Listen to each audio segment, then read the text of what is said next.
ரலியல்லாஹு அன்ஹு அவர்கள் கூறுகிறார்கள், அல்லாஹ்வுடைய தூதர் இறுதி 10 இரவுகளை அடைந்தால் கூறுவார்கள், தஹர்ரவு லைலத்துல் கத்ரி ஃபில் அஷ்ரில் அவாஹிர் மின் ரமதான். லைலத்துல் கத்ருடைய இரவை ரமதானுடைய இறுதி 10 நாட்களில் தேடிக்கொள்ளுங்கள். நபி மிஸ்கீன், நாம் எல்லாம் ஏழைகள், அவ்வளவு எம்மால் தியாகத்தை செய்வதற்கு முடியாது. அல்லாஹ்வுடைய தூதர் ஸல்லல்லாஹு அலைஹி வஸல்லம் விதிவிலக்கு அளித்தார்கள். அடுத்த நபி மொழியில் அதுவும் இயலவில்லை என்றால் தஹர்ரவு லைலத்துல் கத்ரி ஃபில் வித்ரி மினல் அஷ்ரில் அவாஹிர் மின் ரமதான். ரமதானுடைய வித்ருடைய நேரங்களில், அதாவது ரமதானுடைய இறுதி 10 இரவுகளில் வித்ருடைய அடிப்படையில் வரக்கூடிய இரவுகள் 21, 23, 25, 27, 29. இந்த 5 இரவுகளில் ஓர் இரவில் தான் அல்லாஹ் பொக்கிஷமாக ஆக்கி வைத்திருக்கக்கூடிய இரவின் கிரீடமாகிய லைலத்துல் கத்ர் இருக்கிறது. தேடிக்கொள்ளுங்கள். இன்னும் சில ஹதீதுகளில் அல்லாஹ்வுடைய தூதர் 23 தேடிக்கொள்ளுங்கள் என்று சொன்னார்கள். இன்னும் சில ஹதீதுகளில் 25, 27, 29 தேடிக்கொள்ளுங்கள் என்று சொன்னார்கள். இன்னும் சில ஹதீதுகளில் 21 தேடிக்கொள்ளுங்கள் என்று சொன்னார்கள். ஒட்டுமொத்தமாக சேர்த்து பார்த்தால் இந்த இரவுடைய ஞானம் அல்லாஹ்வை தவிர வேறு யாருக்கும் தெரியாது. இந்த 5 இரவில் தான் அல்லாஹ் ரப்புல் ஆலமீன் அந்த லைலத்துல் கத்ருடைய இரவை அல்லாஹ் ரப்புல் ஆலமீன் வைத்திருக்கிறார். அல்லாஹ் அதை அடையக்கூடிய பாக்கியத்தை நமக்கு தருவானாக. என்ன அடையாளங்கள் இதற்கு? ஒருவன் லைலத்துல் கத்ருடைய இரவை அடைகிறான் என்பதை அவன் எப்படி அடையாளத்தை கொண்டு ஓரளவு முடிவு செய்ய முடியும்? அல்லாஹ்வுடைய தூதர் ஸல்லல்லாஹு அலைஹி வஸல்லம் சொன்னார்கள், லைலத்துல் கத்ருடைய இரவை நீங்கள் அடைந்தால், அல்லாஹ்வுடைய தூதருக்கு முன்னால் அந்த இரவை பற்றி பேசப்படுகிறது. அல்லாஹ்வுடைய தூதர் சொன்னார்கள், அந்த இரவில் சந்திரன் இருக்கும். ஒரு பவுலை பாதியாக வெட்டினால் எந்த அமைப்பில் இருக்குமோ, ஒரு பவுல் அதை பாதியாக வெட்டினால் எந்த அமைப்பில் இருக்குமோ அந்த அமைப்பில் அந்த இரவுடைய சந்திரன் இருக்கும். அல்லாஹ்வுடைய தூதர் ஸல்லல்லாஹு அலைஹி வஸல்லம் சொன்னார்கள், லைலத்துல் கத்ர், அந்த லைலத்துல் கத்ருடைய இரவு லேசான ஒரு இரவாக இருக்கும். வெளிச்சம் சூழ்ந்த முழுவதுமான வெளிச்சமான ஒரு இரவாக இருக்கும். அந்த நாளுடைய, அந்த லைலத்துல் கத்ருடைய நாள் அதிகமான வெப்பமானதாகவோ அதிகமாக குளிர்ச்சியானதாகவோ இருக்காது, நடுநிலையோடு இருக்கும். அந்த நேரத்திலே சூரியனுடைய, காலை நேரத்தின் சூரியனுடைய அந்த சிகப்பு நிறம் கொஞ்சம் கம்மியாக இருக்கும் என்று அல்லாஹ்வுடைய தூதர் ஸல்லல்லாஹு அலைஹி வஸல்லம் அவர்கள் சொன்னார்கள். மேலும் அல்லாஹ்வுடைய தூதர் ஸல்லல்லாஹு அலைஹி வஸல்லம் சொன்னார்கள், லைலத்துல் கத்ருடைய இரவில் உதிக்கக்கூடிய சூரியனுக்கு கதிர்கள் இருக்காது. சூரியனுக்கு கதிர்கள் இருக்காது. இந்த அடையாளங்கள் தான் அல்லாஹ்வுடைய தூதர் ஸல்லல்லாஹு அலைஹி வஸல்லம் சஹீஹான அடிப்படையில் இன்னும் சில அடையாளங்களை சொன்னார்கள். எரிகற்கள் அந்த இரவில் வீசப்படாது. ஷைத்தானை விரட்டுவதற்காக எரிகற்களை, எரி நட்சத்திரங்களை மலக்குகள் வீசுவார்கள். அது இந்த இரவில் வீசப்படாது என்று அல்லாஹ்வுடைய தூதர் ஸல்லல்லாஹு அலைஹி வஸல்லம் சஹீஹான ஹதீஸின் அடிப்படையில் சொன்னார்கள். இது மட்டுமல்லாமல் இன்னும் மக்களிடத்திலே சில புழக்கத்திற்குரிய ஹதீஸுகள் எல்லாம் இருக்கிறது. லைலத்துல் கத்ருடைய இரவை அடைந்தால் நாய் குறைக்காது. இருக்கிறதா இல்லையா? கேள்விப்பட்டிருக்கீங்களா இல்லையா? யார் அறிவித்த ஹதீஸுகள் இதெல்லாம்? அல்லாஹ்வுடைய தூதரா? மஅதல்லா, இயாது பில்லாஹ். இதுவெல்லாம் பலகீனமான இட்டுக்கட்டப்பட்ட அறிவிப்புகள். இது மட்டும்தான் சஹீஹான ஹதீஸ் அடிப்படையில் அல்லாஹ்வுடைய தூதர் ஸல்லல்லாஹு அலைஹி வஸல்லம் லைலத்துல் கத்ருடைய இரவுக்கு கூறிய அடையாளங்களாகும். ஆயிஷா ரலியல்லாஹு அன்ஹா அல்லாஹ்வுடைய தூதரிடத்திலே கேட்டார்கள், அல்லாஹ்வுடைய தூதரே, இந்த லைலத்துல் கத்ருடைய இரவை அடைந்தால் நாங்கள் என்ன செய்வது? கேள்வி எவ்வளவுங்க? பெரிய கேள்வி, அப்படிதானே?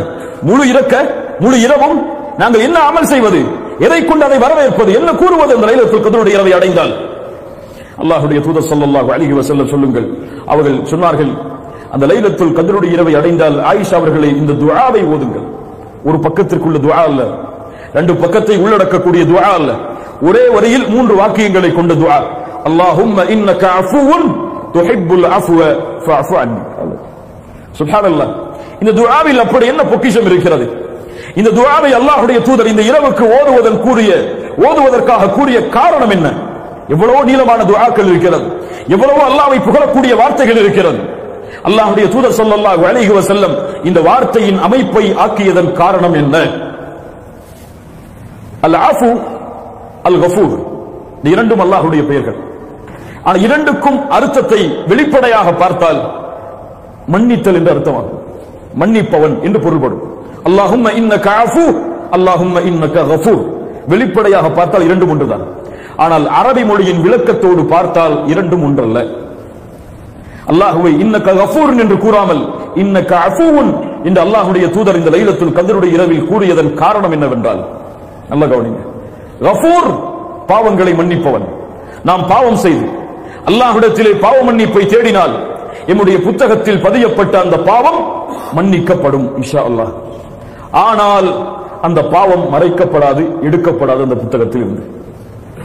அல்லாஹ் ரப்புல் ஆலமீன் நல்லவர்களை நாளை மறுமையில் விசாரணை செய்வான். இப்படி அல்லாஹ்வுடைய தூதர் ஸல்லல்லாஹு அலைஹி வஸல்லம் சொன்னார்கள், நாளை மறுமையில் அல்லாஹ்விற்கும் அடியானுக்கும் இடையே ஒரு திரை போடப்படும். அந்த திரைக்குள் அல்லாஹ்வும் அந்த அடியானும் இருப்பார்கள். அல்லாஹ் அந்த அடியானை நெருக்கமாக்குவான். நெருக்கமாக்கி கேட்பான், தஅரிஃபு தம்ப கதா, தஅரிஃபு தம்ப கதா, இந்த பாவம் உனக்கு தெரியுமா? இந்த பாவம் உனக்கு நினைவிருக்கிறதா? இந்த பாவத்தை நீ அறிவாயா? இந்த அல்லாஹ் ரப்புல் ஆலமீன் அவன் செய்த பாவம் அவனுக்கு நினைவை அல்லாஹ் ஏற்படுத்துவான். விசாரிக்க மாட்டான், நினைவை ஏற்படுத்துவான். அவன் சொல்லுவான், யா ரப் யா அரிஃப், யா ரப் யா அரிஃப், யா ரப் யா அரிஃப், அறிவேன் யா அல்லாஹ், அறிவேன் யா அல்லாஹ், அறிவேன் யா அல்லாஹ். மறைக்க முடியாது அல்லாஹ்விடத்தில். அல்லாஹ் ரப்புல் ஆலமீன் இடத்திலே அவன் இடத்திலே அந்த பாவங்களை என்ன ஆரம்பித்தவுடன் அவன் எண்ணிக்கொள்வான், அவ்வளவுதான் அழிந்தேன் நான். அல்லாஹ் என்னை பாவத்தை நினைவுபடுத்துகிறான், நான் அழிந்தேன், இதுவெல்லாம் மன்னிக்கப்பட்டு விட்டது நினைத்தேன், ஆனால் இப்போது நினைவு காட்டப்படுகிறது, எனக்கு தண்டனை தான் என்று அந்த அடியான் எண்ணும் பொழுது அல்லாஹ் அவனை நெருக்கமாக்கி சொல்லுவான், அடியானை கவலைப்படாதே, இன்னி சதர்துஹா அலைக ஃபித் துன்யா வ அனா அக்ஃபிருஹா லக்கல் யௌம், இந்த உலகத்திலே நீ செய்த எல்லா பாவங்களையும் நான் மறைத்தேன், இப்போது யாரும் அறியாமல் மன்னிக்கிறேன், சென்று விடு என்று. ஹிசாப யஸீரா. இதுதான் முஃமின்களை நாளை மறுமையில் அல்லாஹ் விசாரிக்கக்கூடிய விசாரணையின் முறை. முஃமின்களுக்கு எளிதான விசாரணை இப்படித்தான் அமையும். ஆனால் பாவிகளுக்கு அல்லாஹ் துருவ ஆரம்பிப்பான். யாரை அல்லாஹ் துருவி விசாரணை செய்கிறானோ அவன் நிச்சயமாக வேதனை செய்யப்படுவான். அல்லாஹ்வுடைய தூதர் ஸல்லல்லாஹு அலைஹி வஸல்லம் சொன்னார்கள், ஏன் செய்தாய், எதற்காக செய்தாய், யாருக்காக செய்தாய், இந்த அமலை எதற்காக செய்தாய் என்று அல்லாஹ் ரப்புல் ஆலமீன் கேட்பான். நாம் எல்லாம் அறிந்த நபிமொழிதான். மூவரை அல்லாஹ் ரப்புல் ஆலமீன் நாளை மறுமையில் விசாரணை செய்வான். ஒருவர் ஷஹீத், ஒருவர் குர்ஆனை ஓதுபவர், ஒருவர் அல்லாஹ்வுடைய பாதையில் செலவு செய்தவர்.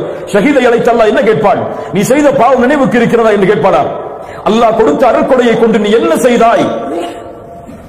அவர் என்ன சொல்லுவார், உன்னுடைய பாதையில் போராடி மரணித்தேன். அல்லாஹ் சொல்லுவான், பொய் சொல்லுகிறாய், இது உண்மை அல்ல, நீ செய்தாய், உன்னை ஷஹீத் என்று மக்கள் போற்ற வேண்டும் என்பதற்காக. இது பாவிகளுடைய விசாரணை. அல்லாஹ் கூறுவான், இவனை முகம் குப்பர நரகத்திலே தூக்கி எறியுங்கள் என்று. ஷஹீத். அல்லாஹ் ரப்புல் ஆலமீன் பாதுகாப்பானாக. இது கஃபூர். ஆனால் அஃபு என்றால் அல் மஹூ, அல் அஃபு என்றால் அல் மஹூ, நீக்குதல் என்று அர்த்தம், அழித்தல் என்று அர்த்தம், அல்லது அதிகப்படுத்துதல் என்று அர்த்தம். இந்த வார்த்தையின் உண்மையான விளக்கம் என்னவென்றால், அல்லாஹுவை அஃபு என்று அழைக்கும் பொழுது, துஹிப்புல் அஃப்வ, நீ அதை விரும்புகிறாய் என்று சொல்லும் பொழுது பாவங்களை நீக்கக்கூடியவன், அழிக்கக்கூடியவன் என்று அர்த்தம். அல்லாஹுவை இந்த பிரார்த்தனையின் மூலம் ஒருவன் அழைத்து பாவ மன்னிப்பை தேடினால் அவனுடைய பாவம் கரையே இல்லாமல் அந்த புத்தகத்தில் இருந்து நீக்கப்பட்டு விடும். நாளை மறுமையில் நினைவு காட்டப்படாது. அவன் செய்த பாவம் அவனுடைய வாழ்வின் ஏட்டின் புத்தகத்தில் எடுக்கப்பட்டு விடும், நீக்கப்பட்டு விடும், அழிக்கப்பட்டு விடும். அதன் காரணமாகத்தான் அல்லாஹ்வுடைய தூதர் பிரார்த்தனை செய்ய சொன்னார்கள், அல்லாஹும்ம இன்னக அஃபூவுன் துஹிப்புல் அஃப்வ ஃபஅஃபு அன்னி. யா ரப், என் இறைவனே, நீ மன்னிக்கக்கூடியவன், பாவங்களை நீக்கக்கூடியவன், பாவங்களை அழிக்கக்கூடியவன். இந்த இரவில் அதை நீ விரும்புகிறாய். யா அல்லாஹ், எங்களை மன்னிக்க வேண்டும் என்பதை நீ விரும்புகிறாய். ஃபஅஃபு அன்னி, எங்களை மன்னித்து விடு, எங்களுடைய பாவங்களை அழித்து விடு. நாளை மறுமையில் இந்த பாவங்களை கொண்டு எங்களை இழிவுபடுத்தி விடாதே என்று அல்லாஹ்விடத்திலே கேட்குமாறு அல்லாஹ்வுடைய தூதர் ஸல்லல்லாஹு அலைஹி வஸல்லம் தன்னுடைய மனைவிக்கு கற்றுக் கொடுத்தார்கள்.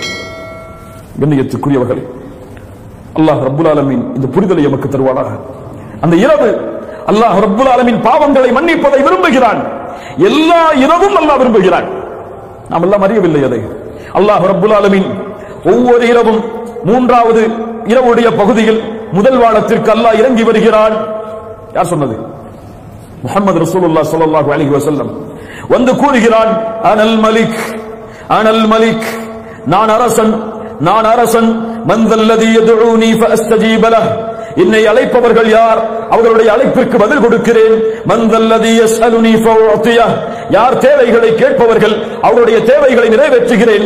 மன் தல்லதி யஸ்தக்ஃபிருனி ஃபஅக்ஃபிர் லஹ், என்னிடத்திலே மன்னிப்பை தேடுபவர்கள் யார், நான் மன்னிப்பை வழங்குகிறேன் என்று அல்லாஹ் ரப்புல் ஆலமீன் காலை விடியும் வரை அழைத்துக் கொண்டே இருக்கிறான் அடியார்களை.